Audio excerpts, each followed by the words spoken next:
Pegue sua Bíblia comigo e abra no livro de Atos, capítulo 13. Vamos ler somente o verso 36. Porque, na verdade, tendo Davi servido a sua própria geração, conforme o desígnio de Deus, adormeceu, foi para junto de seus pais e viu corrupção. Eu acabei de ler com você o epitáfio bíblico de Davi. Foi o que Deus escreveu na lápide dele aqui na terra. Esse é meu servo Davi, ele me serviu na sua própria geração, conforme o meu desígnio. Ele adormeceu e foi para junto dos seus pais. A mensagem final do seu obituário foi um testemunho dado por Deus sobre a sua existência. Há um costume, até hoje em muitas cidades, de publicar no jornal local o obituário de quem seguiu para a eternidade. Escreve-se no periódico quem foi a pessoa que morreu e o que fez o falecido. Conta-se que quando Alfred Nobel sofreu a perda do seu irmão, ele comprou o jornal para saber o que tinha sido escrito acerca do seu irmão. Alfred constatou que o jornal cometeu um engano, pois em vez de publicar a morte do seu irmão, noticiou o seu próprio falecimento. Ele estava chocado com o seu obituário. O jornal dizia que ele havia sido o inventor da dinamite e que a descoberta daquele poderoso explosivo havia causado dor, destruição e morte no mundo. Ele ficou desolado. Ele não queria ser lembrado como o homem que inventou a dinamite. Frustrado, tomou uma decisão de mudar a forma como as pessoas se recordariam dele. Dedicou-se a ser um homem da paz, produtor da paz, um pacificador, um peacemaker.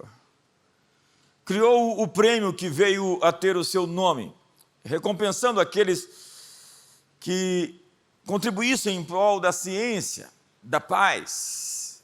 Ele reescreveu a sua história. Hoje as pessoas se lembram de Nobel não como um homem que inventou a dinamite, mas como alguém que buscou a redenção e a encontrou, alguém que desejou ser lembrado pelas próximas gerações como quem fez do mundo um lugar melhor. No seu obituário, o falso dizia: o mundo ficou melhor sem ele. Depois do que ele reescreveu, sem dúvida, o mundo está sentindo falta dele. Você pode escolher, pelas suas escolhas, o legado que você vai deixar. A memória que deixamos no mundo é mais valiosa do que as conquistas que temos. Às vezes é preciso morrer em vida para nascer para um propósito eterno. Essa semana morreu um dos pregadores mais incríveis que nós tivemos a oportunidade de ouvir, Jim Swaggart. Eu lembro dele pregando muito cedinho. Quantos são dessa época? Levante a mãozinha, denuncie sua idade.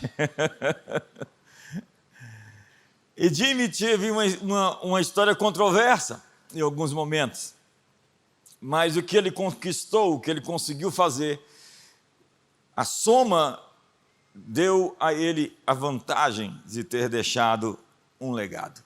E a palavra legado vem do latim legatus, que significa designar, nomear, enviar como representante, também deixar por testamento.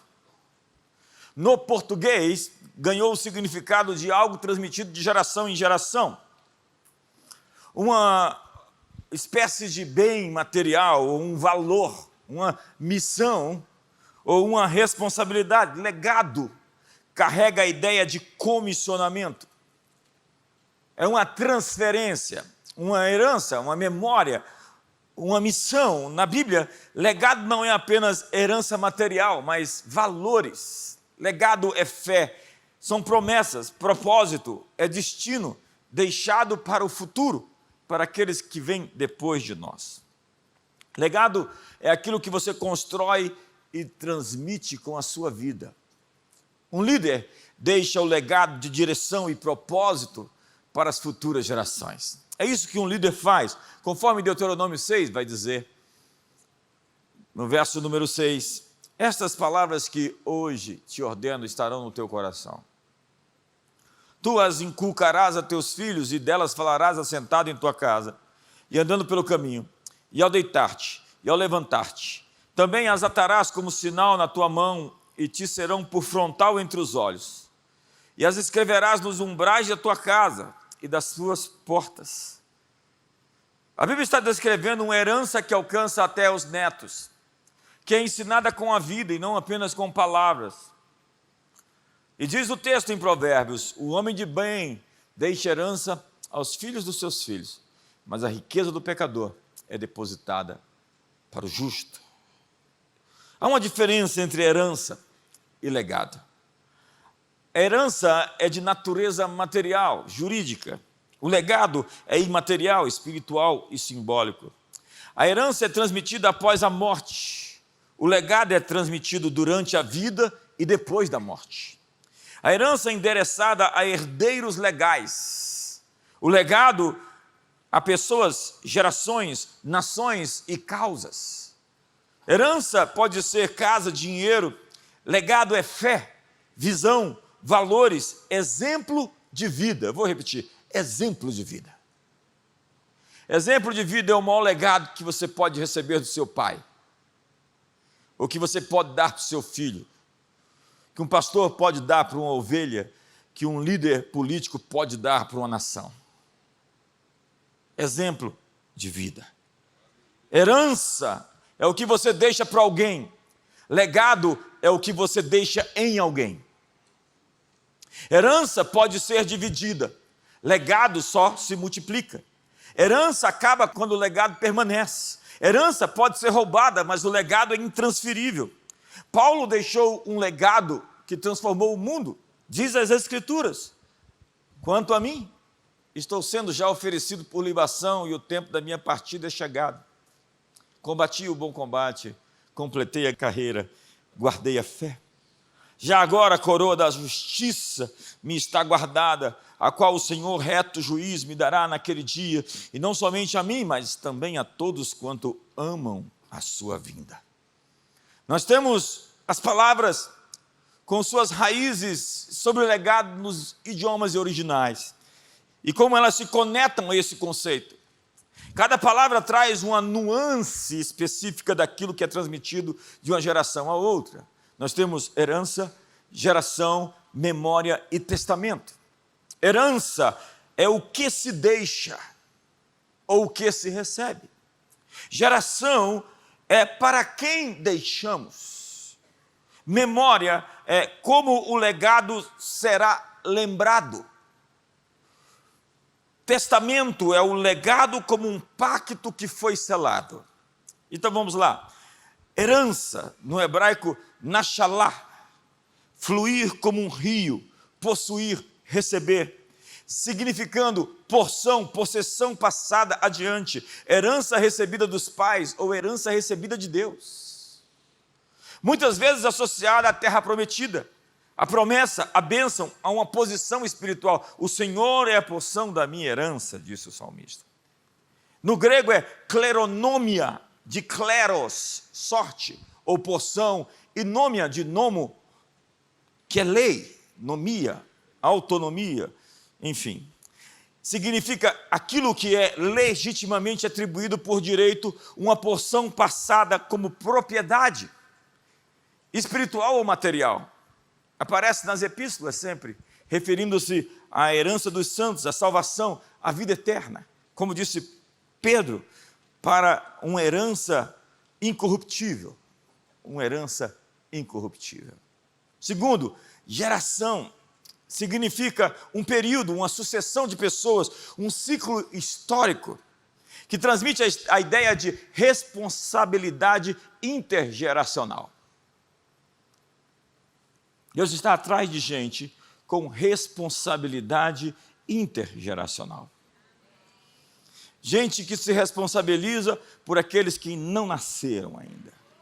Gente que é responsável pelos filhos que fez nascer nesse mundo. Gente que está comprometido com o crescimento de líderes. biológicos e espirituais. Diz o texto: a tua fidelidade estende-se de geração em geração. Fundaste a terra e ela permanece.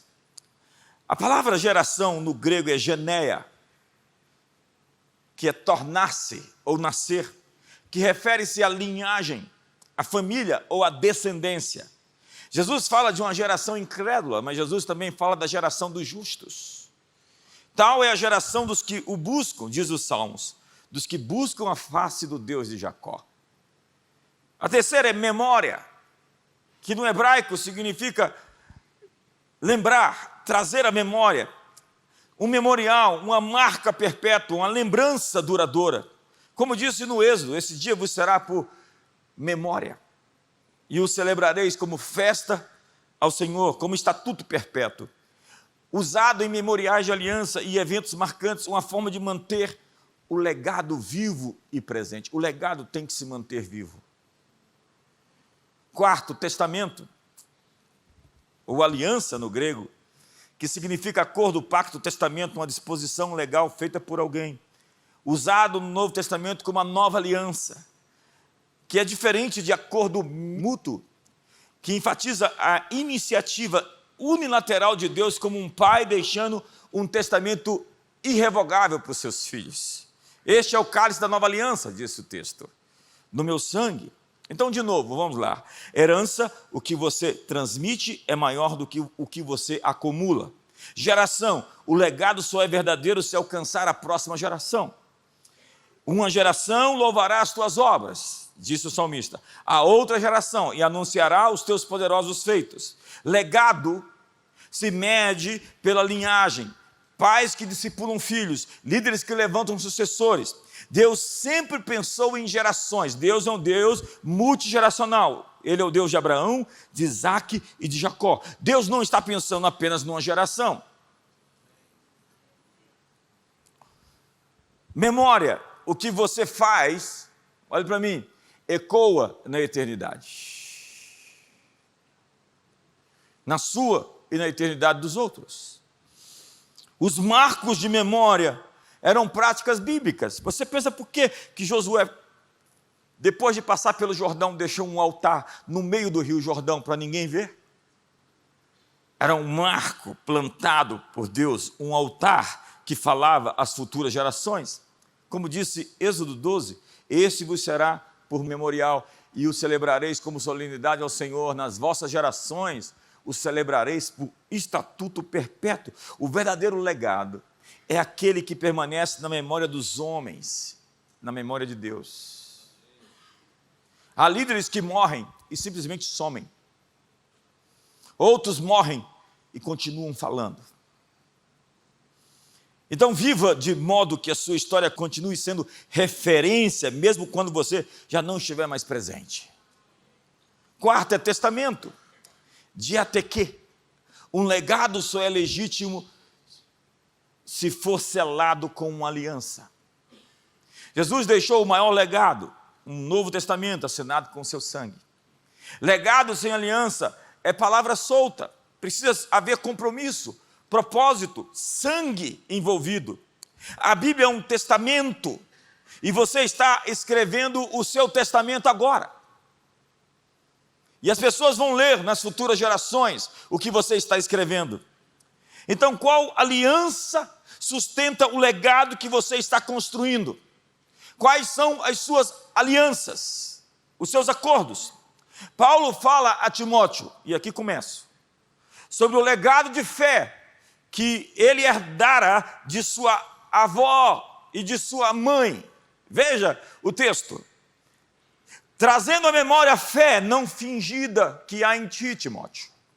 A fé não fingida, a qual habitou primeiro em tua avó Loide e em tua mãe Eunice. E eu estou certo de que também habita em ti. Veja, a fé não fingida habitou primeiro em tua avó, em tua mãe. Timóteo pegou algo que veio de uma geração anterior à sua. Ele recebeu algo da sua avó, através da sua mãe, e que foi transmitido também aos seus filhos, certamente. Timóteo pegou algo de uma geração anterior à sua. Quem carrega o que você carrega? Os justos têm um testamento espiritual com promessas que deixam para os seus filhos. A sua obediência ou desobediência vai ser recompensada nas gerações futuras. Veja o legado profético de Abel. Pela fé, diz o texto. Abel ofereceu a Deus mais excelente sacrifício do que Caim, pelo qual obteve testemunho de ser justo, tendo a aprovação de Deus quanto às suas ofertas. Por meio dela também, mesmo depois de morto, ainda fala. Os mortos que deixaram essa vida ainda falam. Aquilo que foi feito ainda fala. A obediência de Davi falava 400 anos, 500 anos, 1000 anos depois da sua morte.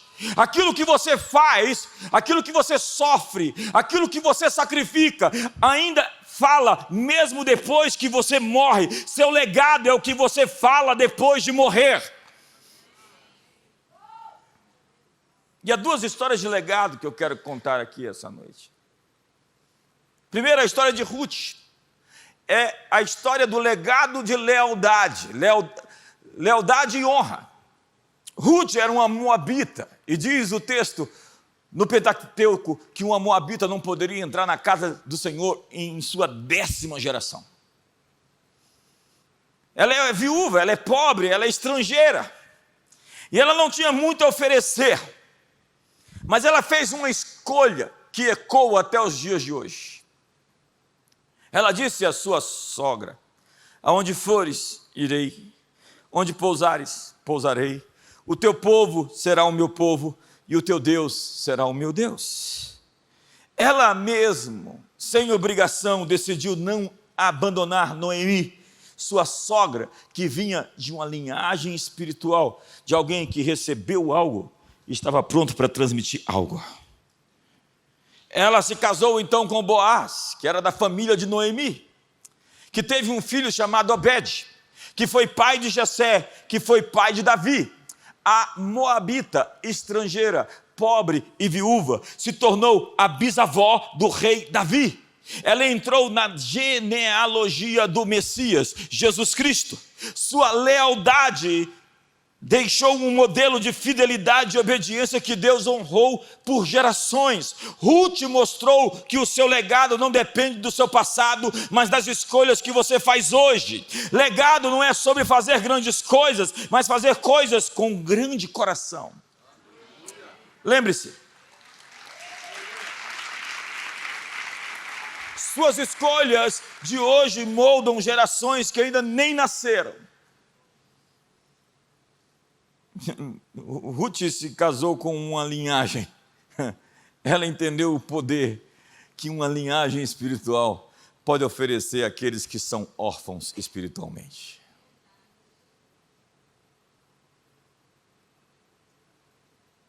Eu estou deixando você pensar. A segunda história é de Susana. Susana Wesley viveu no século XVIII. Ela não escreveu nenhum livro de sucesso. Não pregou sermões incríveis, públicos. Nunca liderou uma igreja. Ela teve 19 filhos, sendo que apenas 9 sobreviveram à infância. Susana separava uma hora para orar todos os dias. Mesmo cercada de tantos filhos, ela colocava um avental sobre a cabeça e esse era o sinal para não ser incomodada. Ninguém me interrompa. Ela ensinou a Bíblia, ensinou disciplina, oração para todos os seus filhos. Susana liderava reuniões de oração em sua casa quando o marido estava ausente. Seu legado de fé, sua disciplina e sua santidade influenciou o avivamento inglês e o avivamento americano. 2 dos seus filhos, então, mudariam o mundo. John Wesley, fundador do movimento metodista, e Charles Wesley, autor de mais de 6.000 hinos. Isso significa que você pode nunca subir em um púlpito, mas pode levantar pregadores que transformam nações. Susana não plantou uma igreja, ela plantou uma geração. Ela mostrou que o legado mais poderoso começa em casa e não precisa de holofotes, apenas de constância. John Wesley, todos sabem quem é, mas Susana, nem todo mundo. Mas a descendência do justo será poderosa, será abençoada a sua geração. O clássico filme A Felicidade Não Se Compra, de 1946, foi considerado um dos maiores filmes sobre o propósito e sobre legado de todos os tempos. O filme é baseado na história de George Bailey. Bailey era um homem comum que sonhava em viajar o mundo. Ele sonhava em ser rico, em ser importante. Mas George, ao longo da vida, foi abrindo mão dos seus sonhos, um por um, para ajudar as outras pessoas. Então ele salvou o seu irmão na infância. Ele assumiu os negócios do seu pai após a morte dele. Ele evitou que dezenas de famílias perdessem suas casas. E ele ajudou pessoas a começarem de novo. Vez após vez, ele abriu mão dos seus sonhos para servir os sonhos de outras pessoas. Em uma noite de crise, já velho, ele pensou em se matar, em tirar a sua vida. Ele se sentia esquecido, fracassado, frustrado, derrotado. Então no filme aparece um anjo que o visita e mostra como seria o mundo sem ele. Sem ele, seu irmão teria morrido cedo afogado. Sem ele, muitas famílias teriam estado na miséria a vida inteira. Sem ele, a cidade estaria tomada pela corrupção e pela miséria. Sua vida construiu um legado de esperança, invisível, mas poderoso. Jorge achava que não tinha feito nada grande, até perceber que sua vida tinha mudado o destino de muita gente. Talvez você nunca suba num palco, mas a eternidade sabe o seu nome. Todos nós temos que responder a pergunta: o que a vida dos outros teria sido se eu não tivesse nascido? O melhor ou o maior legado das nossas vidas são as vidas que nós tocamos em silêncio. O que dizer de Irena Sendler, que durante o Holocausto, como assistente social, conseguiu autorização para entrar no gueto de Varsóvia. Olha só. Ela entrava ali para combater doenças, mas ela escondia crianças em sacos, caixas de ferramenta, carrinhos, túmulos falsos. E ela salvou 2.500 crianças judias, anotando os nomes em papéis e enterrando em frascos no quintal, com a esperança de reuni-las com seus pais após a guerra. 2.500 crianças judias. Ela foi descoberta. Há um filme sobre a sua história. Ela foi torturada pelos nazistas. Teve pernas quebradas, mas nunca revelou um nome sequer. A sua integridade anônima. Integridade anônima. É um legado que os anjos conhecem, que os céus conhecem. Um dos legados mais raros e mais preciosos da história. Como na história também de Nicholas Winton, um corretor da Bolsa Britânico que organizou em segredo uma operação para tirar 669 crianças judias da Tchecoslováquia ocupada, colocando-as em trens para a Inglaterra. Durante 50 anos, ele nunca contou a ninguém, nem mesmo a sua esposa. Décadas depois, um programa de TV reuniu Winton com dezenas dessas crianças já adultas. Eu vi o vídeo, é chocante. Ali estavam médicos, professores, pais, avós, todos vivos, graças ao legado silencioso de um homem comum. Winton não quis ser lembrado, mas se tornou inesquecível. 669 almas salvas por um homem que saiu da sua zona de conforto, colocou a sua pele em risco para salvar aqueles que estavam destinados à morte. Seu legado não foram palavras, mas vidas inteiras salvas em silêncio. A Bíblia é um livro sobre legado. Qualquer civilização que se preze, pensa em legado. No meu livro, A Jornada de Meninos a Homens, eu conto a história de Hugh Hefner, o Playboy, o criador da revista Playboy, que criou um estilo de vida de divertir-se, de se aproveitar das garotas, de querer simplesmente virar um bom vivant, com ternos bem cortados, com vinho e com sexo, drogas, rock and roll. Isso foi o prenúncio da contracultura. Seu discipulador, seu mentor, Alfred Kinsey, é apontado como o pai da revolução sexual. Veja que no mesmo ano que ele funda a revista Playboy, é o ano em que nasce James Bond. O 007, descomprometido, que até outro dia todas as mulheres morriam em seu filme, até o último. Eu gostei daquele último filme. Quando você encontra uma civilização em que os homens deixam de se sacrificar para tentar se aproveitar das mulheres, nós estamos no começo do fim de uma era. Estamos destinados à inexistência, à completa destruição. Porque homens existem para um legado. Eles não pensam simplesmente na sua geração, mas nas próximas. Como disse o salmista, pois o Senhor ama a justiça e não desampara os seus santos. Serão preservados para sempre, mas a descendência dos ímpios será exterminada. Os justos herdarão a terra e nela habitarão para sempre. Qual é o legado de Hugh Hefner? A própria revista Playboy agora já disse que não quer vinculação ao seu fundador.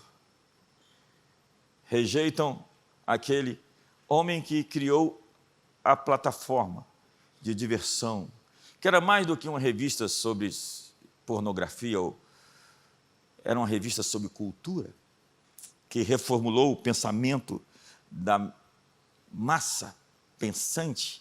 Pense que no auge da revista, eles publicaram 7 milhões de revistas num mês, que atingiu a classe A e B, principalmente os universitários americanos. A Bíblia é um livro sobre legado. Veja as últimas palavras de Davi a Salomão. Aproximando-se os dias da morte de Davi, deu ele ordens a Salomão, seu filho, dizendo: eu vou pelo caminho de todos os mortais. Coragem. Coragem para ser homem. Porque um homem tem que ter coragem. Coragem, pois, e ser homem. Guarda os preceitos do Senhor teu Deus para andares nos seus caminhos, para guardares os seus estatutos e os seus mandamentos e os seus juízos e os seus testemunhos, como está escrito na lei de Moisés, para que prosperes em tudo quanto fizeres e por onde quer que fores, para que o Senhor confirme a palavra que falou de mim, dizendo: se os teus filhos guardarem o meu caminho, para andarem perante a minha face fielmente, de todo o seu coração, de toda a sua alma, nunca te faltará sucessor ao trono de Israel. Deus promete um legado. Davi está falando de um legado do seu filho, se ele tiver coragem de guardar os preceitos de Deus e andar nos seus caminhos. Somente homens com coragem conseguem cumprir os juízos e os testemunhos escritos por Deus para eles. Jesus o que fez? Formou discípulos. Plantou o reino de Deus nos corações, deu propósito além dessa vida para aqueles que estivessem dispostos a segui-lo. Senhoras e senhores, qual é o seu legado? O que os seus filhos, discípulos ou amigos vão carregar quando você partir?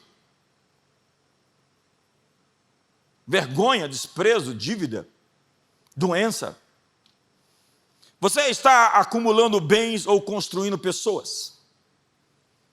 A razão por que Deus escolheu Abraão, segundo a Bíblia, foi porque ele era um homem de legado. Veja o texto. Veja o texto que define por que Abraão, no meio de todos aqueles, foi aquele para quem Deus apontou, é aquele ali. Porque Abraão já não será o teu nome, e sim Abraão, porque por pai de numerosas nações te constituí. E o verso 19 do capítulo 18, porque eu o escolhi para que ordene a seus filhos e a sua casa depois dele, a fim de que guardem o caminho do Senhor e pratiquem a justiça e o juízo, para que o Senhor faça vir sobre Abraão o que tem falado ao seu respeito. Eu o escolhi para deixar um legado. Aponte o dedo para o seu irmão falar: Deus escolheu você para deixar um legado.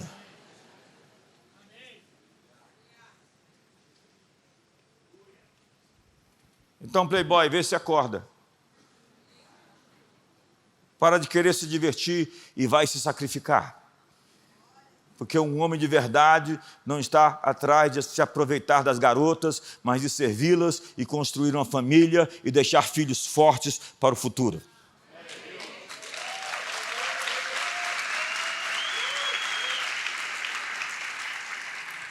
Dizem que o peregrino que faz o caminho de Santiago de Compostela encontra tudo arrumado no seu percurso.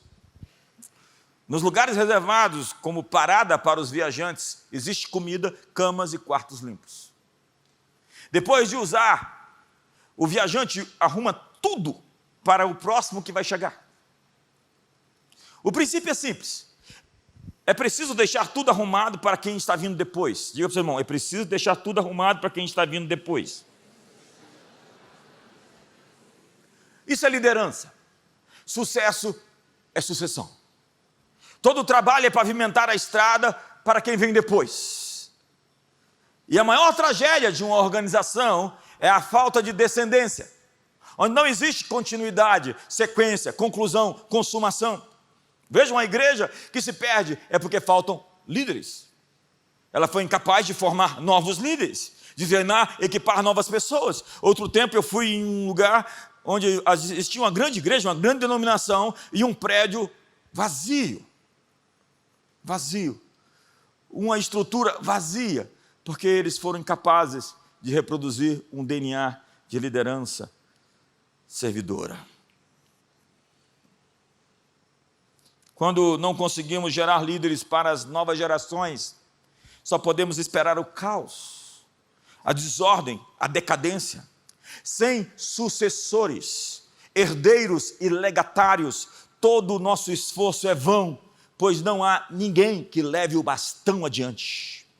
Este é o grande drama africano até hoje. Não se consegue transferir o poder pacificamente porque faltam líderes. Sempre um golpe de Estado. E o líder que surge está tentando desfazer tudo o que o outro líder fez, ao invés de construir sobre as conquistas que ele teve. Isso é parecido em algum lugar aqui no Brasil? Desde a maldição da morte dos primogênitos do Egito, a África tem que lidar com a orfandade. Quando Deus chamou Abraão, ele fez Abraão, ele o chamou para ser pai de muitas nações. Deus o tirou do vale da lua, o vale de Sinear, com o propósito de fazê-lo um pai. Um pai é o maior chamado de um homem. Uma mãe é o maior chamado de uma mulher. Deus é um Deus multigeracional, é o Deus de Abraão, de Isaac e de Jacó, e o Deus de J.B. Carvalho, e o Deus de Chara e de Cares, e de meus netos. A vida não termina na morte, ela continua nos nossos filhos, continua nas próximas gerações. O grande chamado de todo homem e toda mulher é ser pai, é deixar um legado que eles possam construir sobre aquilo que nós começamos. Então, senhoras e senhores, quando sair, deixe a casa arrumada.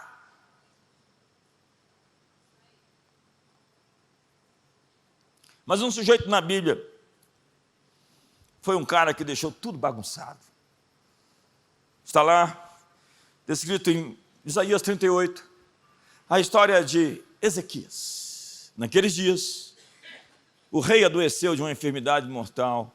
Veio ter a ele, o profeta Isaías, filho de Amós, ele disse: assim diz o Senhor, deixa tudo arrumado, arruma a casa, porque morrerás e não viverás.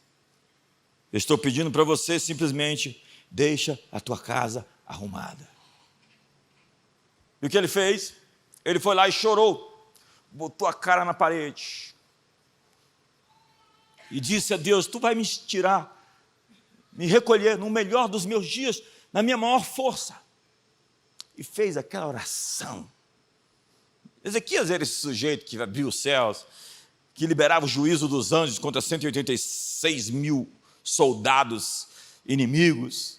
Ele era o sujeito que fez a reforma, a revolução, que retrocedeu o relógio de Acás. É o homem que mexeu no tempo. Imagine um homem que ora, ele altera o tempo. O relógio voltou. E ele agora vai lá, clama a Deus, e Deus disse, Isaías no pátio. 10 minutos depois que Isaías, 15 minutos depois que Isaías saiu, ele estava no pátio do palácio. Deus fala, Isaías, volta, porque esse homem falou comigo, e eu vou responder a oração dele, e vou dar 15 anos de vida para ele. Isaías foi lá, disse a Ezequias, 15 anos você tem. E o que Ezequias fez? Pagou o preço, foi como Davi, sacrificou, dedicou-se, viveu uma vida intensa, foi até Deus, buscou com todas as suas forças. Não. Diz a Bíblia que Manassés, seu filho, nasce nos 3 anos depois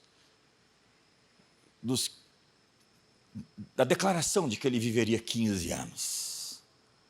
Ele nasce no período de vida, na sobrevida que Deus deu a Ezequias. Ezequias era considerado o melhor dos reis, desde Davi. E agora nasce no interior do palácio, o pior de todos os reis de Israel, Manassés. Por quê? O que aconteceu? Qual foi o ambiente? Qual foi a atmosfera? O que gerou esse menino endemoniado que sacrificou os seus próprios filhos no vale dos filhos de Inom, a abominação Moloque? Passou seus filhos sobre o fogo. Tem coisa pior do que matar a sua descendência.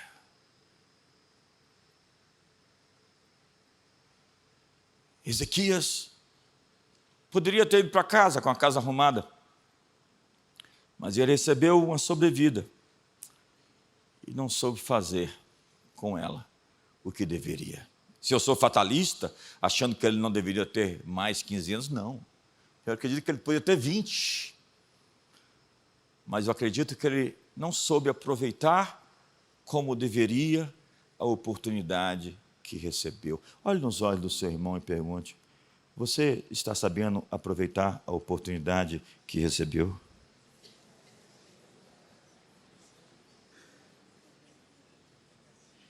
Você não sabe, mas eu não devia estar aqui por muitas razões. A gente não chegou aqui de paraquedas. Deus nos levou de poucas e de boas, que não foram poucas, foram muitas, na verdade. Mas isso é uma outra história. A tradição judaica diz que um dia nós poderemos ver o filme de nossa história como a vida poderia ter sido. Como a vida poderia ter sido, se você tivesse feito aquela escolha diferente. Se as escolhas certas tivessem sido feitas, as oportunidades aproveitadas, o potencial realizado, as possibilidades maximizadas. É o filme do que a vida poderia ter sido. Agora imagine a dor, o desperdício, boas ações não praticadas, frutos não produzidos, flores que jamais brotaram, oportunidades que foram perdidas. Na tradição diz que depois que o filme estiver terminado, você vai ser chamado a assisti-lo. E as ações que praticamos, o rumo que damos à nossa vida, a felicidade ou a infelicidade que produzimos, nossas virtudes ou falhas, cada ato praticado, grande e pequeno, boas e más ações, as cenas realizadas à luz do dia ou à escuridão serão mostradas. Como disse Paulo aos Romanos, no dia em que Deus há de julgar o segredo dos corações dos homens. Julgar o segredo dos corações dos homens, de conformidade com o meu evangelho. Cada um de nós terá somente uma chance nessa vida. No seu túmulo, haverá 2 inscrições divididas por um traço no meio. O dia que você nasceu e o dia que você deixou esse mundo. Haverá 2 datas marcadas na sua lápide. A data do seu nascimento e a data da sua morte. Nossas vidas serão representadas por aquele traço entre 2 datas. Deus lhe deu uma enorme liberdade para fazer o que você quiser com o seu traço. Você pode viver, abençoar pessoas, pode se sacrificar, ou pode simplesmente viver apenas para si mesmo.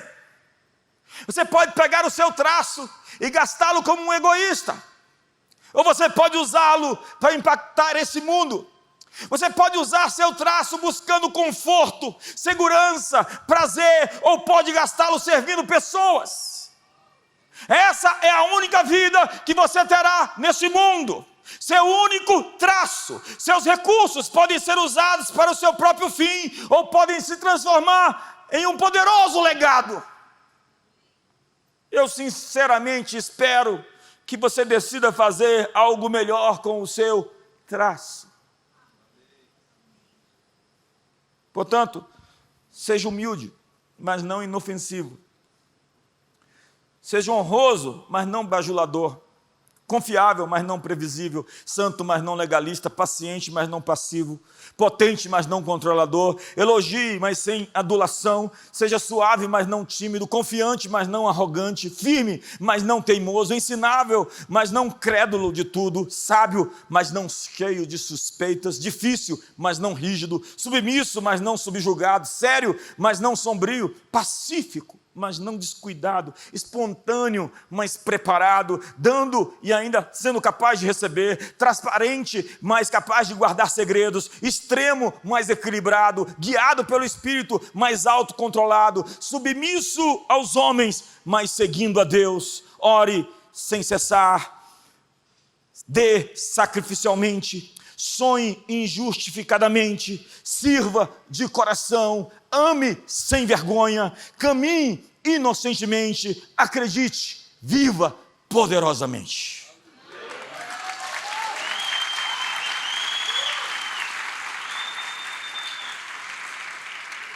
É o salmista quem diz: os teus olhos me viram a substância ainda informe. E no teu livro foram escritos todos os meus dias. Cada um deles escrito e determinado, quando nenhum deles havia ainda. Você acha que os governos do mundo conseguem catalogar informações sobre você? Então você pode crer que Deus tem todas as informações na sua nuvem. A informação desde o primeiro dia que você nasceu.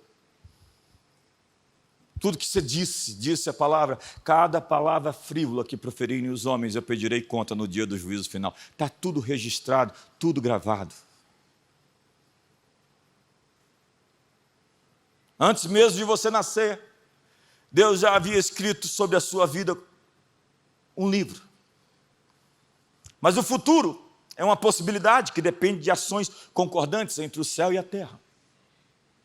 A vontade de Deus, segundo a Bíblia, já está completa para você no céu.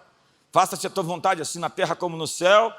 É dizer que a vontade de Deus no céu já está pronta. Ela só precisa se manifestar nesse mundo. Você vai ter que concordar com ela. Seu trabalho é entrar em acordo com aquilo que Deus disse sobre você. O que Deus escreveu nos livros do céu, Ele também escreveu no seu coração. Os planos que Deus tem para você, Ele escreveu em um livro. Então você não é um acidente. Você foi programado, planejado, escolhido para um propósito. Você nasceu nesse mundo com uma missão. Você pode não ter sido planejado pelos seus pais, nem desejado na terra, mas Deus ordenou o seu nascimento. Ele escolheu você para vir a esse mundo, nessa geração, nesse país e por meio dos seus pais. Você não gosta de ser brasileiro, começa a gostar, porque é assim que Deus te fez.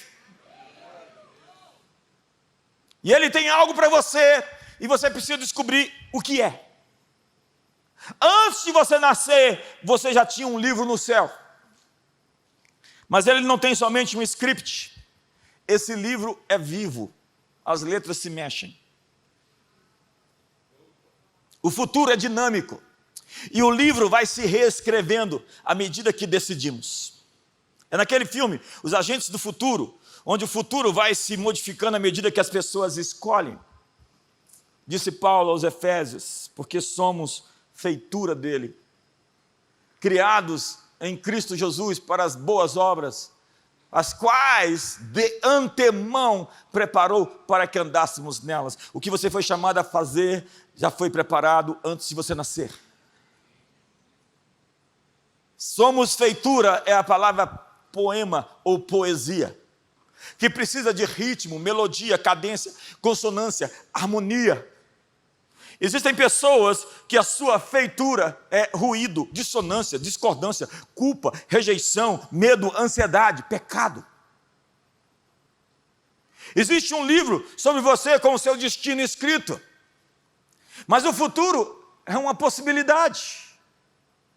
Cada semente plantada, disse Jesus, pode dar 30, 60 ou 100 por um. Tudo tem a ver com a qualidade das nossas escolhas, das nossas decisões. Nós somos parte de uma grande história. E a vida está acontecendo em tempo real. Estamos gravando um filme agora, ao vivo, em cores. Deus estabeleceu um roteiro ideal para nós. Nosso trabalho é trazer à tona essa história de Deus. Mas nós podemos falhar nisso? Sim. Podemos, e muitos de nós estamos falhando dramaticamente. O filme da sua vida está rodando. O palco que fomos chamados a atuar é o planeta Terra. O elenco são as pessoas que entram e saem das nossas vidas. E você tem que contratar e você tem que saber demitir.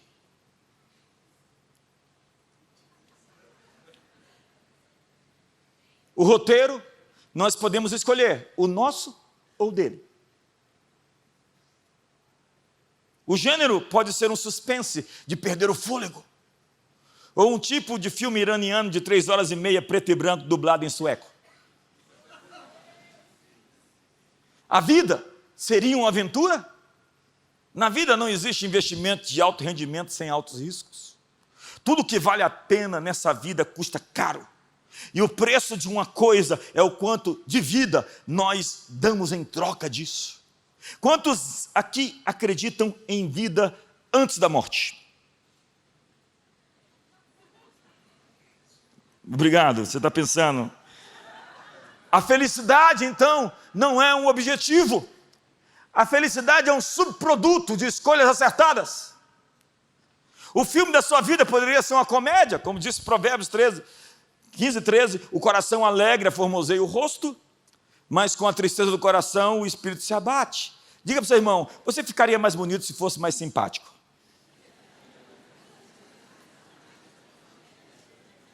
Irmão, fala para ele precisa ouvir isso. Provérbios 17 diz, o coração alegre é bom remédio, mas o espírito abatido faz secar os ossos. Diga para o irmão do outro lado, você viveria melhor se cultivasse mais alegria. Diz a Bíblia, todos os dias do aflito são maus, mas a alegria do coração é banquete contínuo. Uma comédia, ou quem sabe um suspense. Às vezes eu me pergunto por que as coisas têm que ser tão dramáticas. Por que tem que ser tão emocionante, tão de tirar o fôlego. Alguém diz que sua vida não é a medida das somas que você respira, mas é medida pela soma das vezes que você perde o fôlego. Quantos perderam o fôlego agora? A vida é cheia de metamorfoses, colisões, obstáculos, provas. É a lição da borboleta. Ela precisa de uma vontade tão grande de voar, a ponto de desistir de ser lagarta.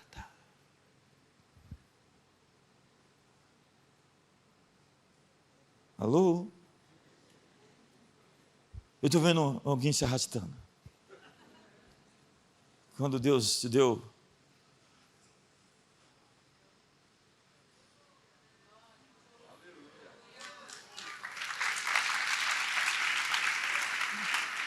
Mas será que alguém perguntou que esse filme é um filme de terror?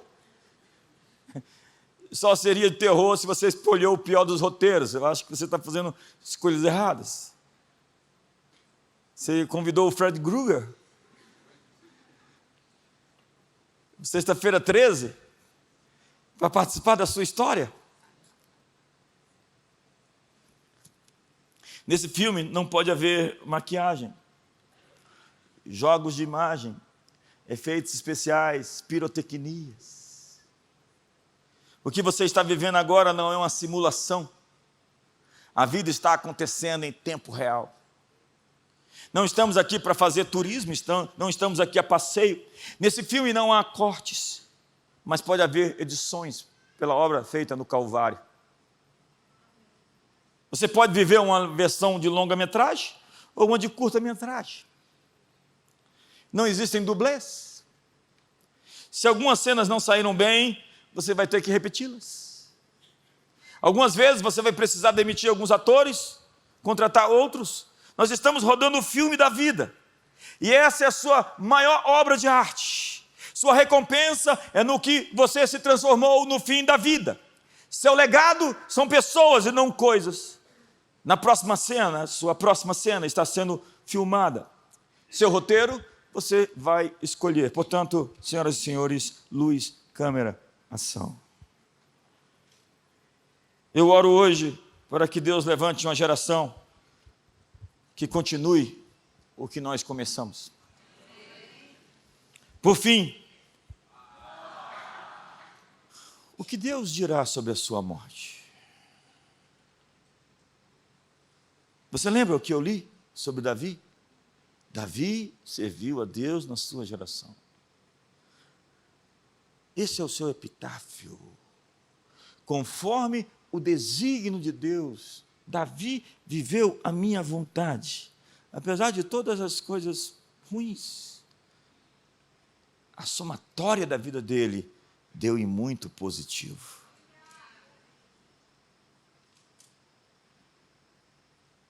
Essa foi a mensagem final que Deus escreveu na lápide de Davi nas Escrituras. Ora, um epitáfio é um texto que reflita a vida, a personalidade ou os sentimentos da pessoa que morreu. No grego antigo, epitáfios significa sobre o túmulo ou oratório fúnebre. É a mensagem final, a última impressão que deixa após a morte. Exemplos de epitáfios. Aqui jaz um homem que viveu com grande sacrifício, amou a vida e a liberdade. Sua memória viverá para sempre em nossos corações. Ele dedicou sua vida para ajudar os outros. Um grande artista que deixou sua marca no mundo. Ela foi uma luz que nunca se apagará. O que se escreverá sobre você? O que cada pessoa dirá? O que os seus filhos dirão? O que sua esposa, o seu marido dirá sobre você? E o mais importante, o que Deus dirá depois da sua morte. Hoje é preciso decidir viver com um legado. Viver para um legado. Fazer o compromisso de não viver apenas para ser lembrado, mas para ser multiplicado. Hoje é o tempo de plantar o que será lembrado por futuras gerações. Se hoje fosse o seu último dia, o que continuaria vivo sem você? Sua história será esquecida? Repetida? Ou continuada? Legado não é sobre deixar um nome, mas sobre deixar Deus no seu nome. Fique de pé.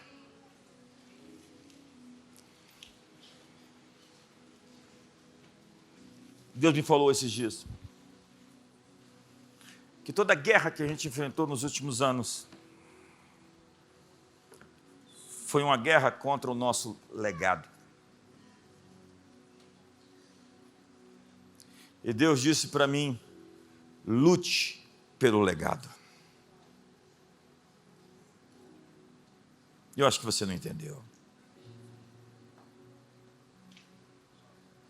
A guerra do inimigo não é simplesmente sobre essa geração, é sobre as novas que vão ser inspiradas a partir dessa. É sobre o teto que você vai levantar para que as pessoas vivam e sonhem. Bill Johnson diz: meu maior chamado é ser um pai. E um pai cria uma atmosfera onde todos sonham. O grande legado de um homem é cruzar a linha de chegada com tantos outros, é fazer outros vencedores, é aprimorá-los, é transferir o que ele tem para outras pessoas, é capacitá-las, é treiná-las, é não fazer da sua vida fortuita, casual, como um fim em si mesmo, mas tentar colaborar, tentar construir, edificar, tentar entregar o máximo.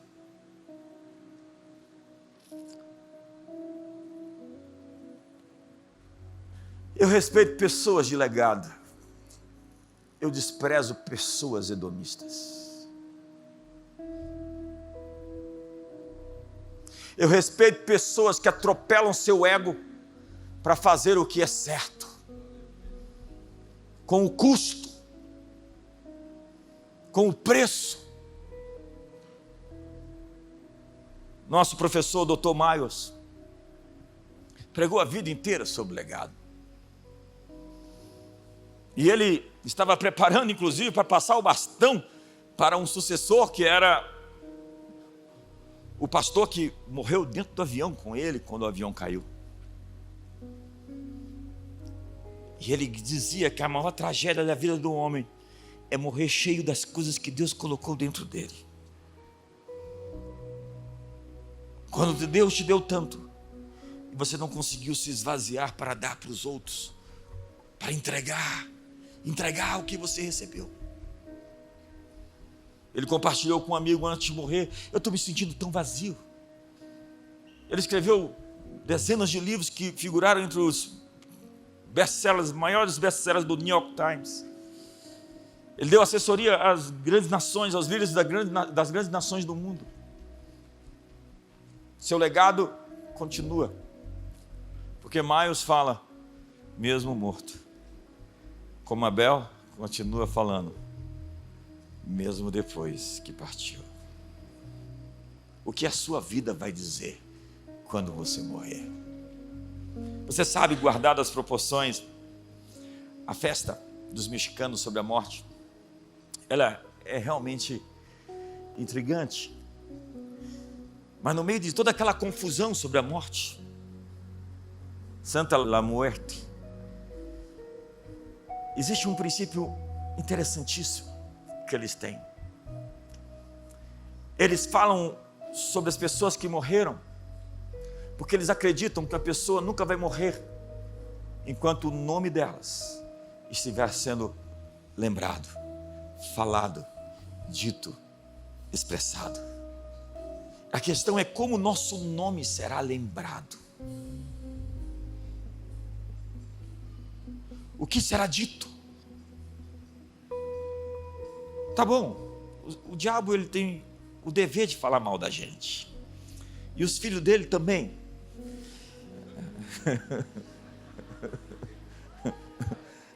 Quando alguém fala: fulano falou de você, eu falei: quem? Fulano? É obrigação dele falar isso.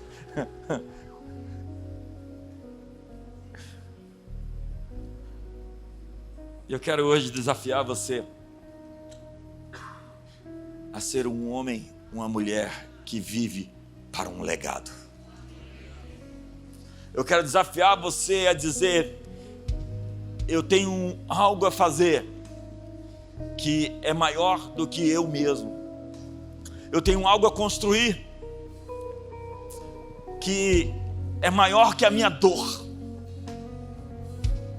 que é maior do que o meu sofrimento, que é maior do que as minhas confusões. Eu tenho algo para fazer que eu tenho que me focar nisso e largar todas as outras guerras para poder me envolver nessa guerra, a fim de construir algo que perdure, que se mantenha e pelo qual eu serei lembrado, pelo qual eu honrarei a Deus que me fez para cumprir essa missão, essa história que Ele escreveu.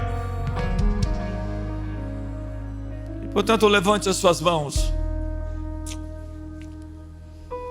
A guerra é pelo legado.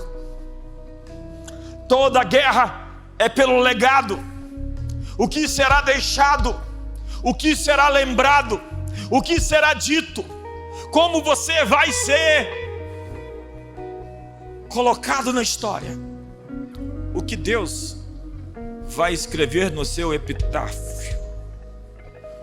Senhor, nós estamos aqui com pessoas com mãos levantadas, mãos erguidas, gente que está dizendo sim a algo mais na vida, gente que está dizendo amém para as coisas que o Senhor a chamou para viver, não simplesmente uma vida para o ego, para o eu, para a diversão, para o entretenimento, para o prazer, mas uma vida que vai construir pontes, que vai quebrar muros, que vai fazer fundamentos, que vai edificar construções poderosas. Pai, eu quero hoje aqui abençoar cada um dos teus filhos e filhas com força, com recursos, com sabedoria, com destreza, com livramento, com socorro, com portas de salvação, com bênçãos celestiais, conforme diz a tua palavra. Faça-se aqui na terra como no céu. É porque no céu já está feito, e nós queremos o que foi feito no céu por nós, conforme Paulo escreveu aos Efésios, que nós já fomos abençoados com toda sorte de bênçãos espirituais nos lugares celestiais. Nós recebemos o Espírito de Deus para saber o que nos foi dado gratuitamente por Ele. Portanto, queremos a nossa herança, queremos o legado de Jesus sobre nós, queremos a herança que nos foi conquistada para viver uma vida digna e poderosa, conforme Pedro diz, que pelas suas muito preciosas promessas que nos foram dadas, a fim de que nos tornemos mais coparticipantes da natureza de Deus, livrando-nos das corrupções desse mundo. Nós estamos aqui para ser filhos e filhas que pegam o que os pais entregaram e transmitem a filhos e filhas, como Timóteo, que herdou de Lloyd, sua avó, de sua mãe, algo que entregou para o mundo. Nós queremos aquilo que é a nossa herança. E se nós somos moabitas, amonitas, sem herança espiritual, nós queremos nos vincular àqueles que têm esse depósito feito em sua linhagem, a fim de entrar na genealogia dos grandes profetas e mestres, apóstolos e líderes do mundo. Nos dá a sabedoria de nos conectar às pessoas com heranças proféticas e apostólicas, como Noemi. Hoje estamos aqui para herdar o que nos foi dado, não para nós, mas para aqueles que virão depois. Se nós formos achados como dignos, queremos ser contemplados com bênçãos, com favores, com uma graça especial, com recursos, com pessoas, com dádivas, com estruturas, com tecnologias, com dons espirituais, com habilidades especiais, com poder e capacidade. Recebereis poder ao descer sobre vós o Espírito Santo. Hoje estamos aqui, se formos achados dignos, para receber a fim de transmitir. Como disse Paulo a Timóteo: o que de mim ouviste mediante muitas testemunhas, transmite a homens idôneos e fiéis. Queremos receber o apostólico para transmitir a homens idôneos e fiéis. Queremos receber da avó, da mãe, das gerações anteriores, de Abraão, para sermos Isaques, que geram Jacós, que geram as tribos, que geram nações. Hoje estamos aqui para ser pessoas de legado, que vivem para um legado, pessoas que se sacrificam, que amam a Deus, que buscam a Ele, que se dedicam a Ele, e que dizem: quer comamos, quer bebamos, quer façamos qualquer outra coisa, façamos tudo para a glória de Deus. Essa é a palavra para você. Enche o seu peito e dê o maior amém que você puder. Dê o maior brado de júbilo que você puder. Nós estamos dizendo amém, estamos dizendo sim. Queremos viver para a tua glória, em benefício dos teus planos, dos teus sonhos, a história que o Senhor escreveu sobre nós. Hoje, restarta, corrige caminhos, libera destinos, abre as portas, fecha as portas, lida com relacionamentos, com questões do coração, desfaz os nós da alma, quebra as correntes, as prisões que prendem as pessoas. Nós quebramos o poder da escravidão e do cativeiro e liberamos pessoas para o seu destino, para o seu chamado, para a sua vocação. Nós estamos anunciando a herança para uma geração,